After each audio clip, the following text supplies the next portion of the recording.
Hey, my singles out here. So happy Wednesday, y'all. I wanted to share this real quick. So for those who have been looking for a mate, you've been praying and asking God to send you somebody. Check this out. And you're like, God, how come I'm single, Lord? How come I ain't got nobody yet? Everybody else getting married, Jesus, and I'm just here being single.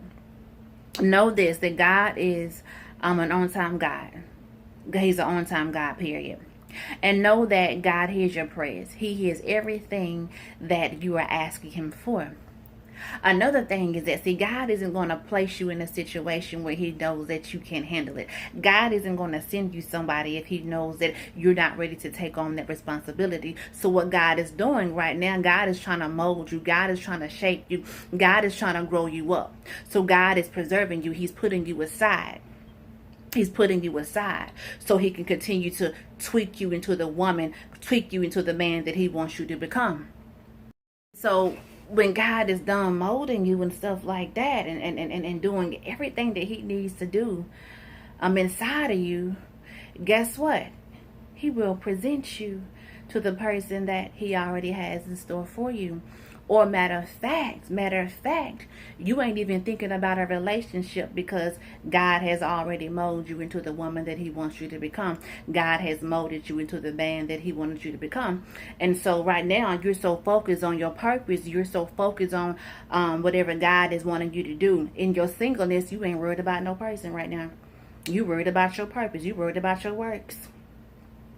It's a lot of us who jump in wrong relationships just because we're lonely, just because we feel the need to be with somebody, just because everybody else around us is in a relationship.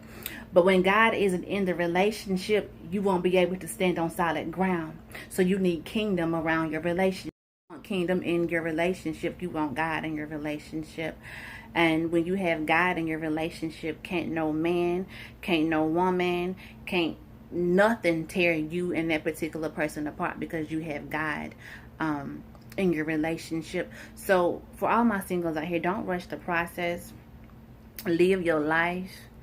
Be happy in your singleness. Do whatever it is that you are called to do in your singleness, and know that God is working everything out according to his will. According to his will. So God may send you somebody, God may not send you anybody. But God is preparing you for something so much bigger than what you can possibly imagine. Possibly imagine. So sit tight in your singleness and just enjoy the ride, honey. Enjoy the ride.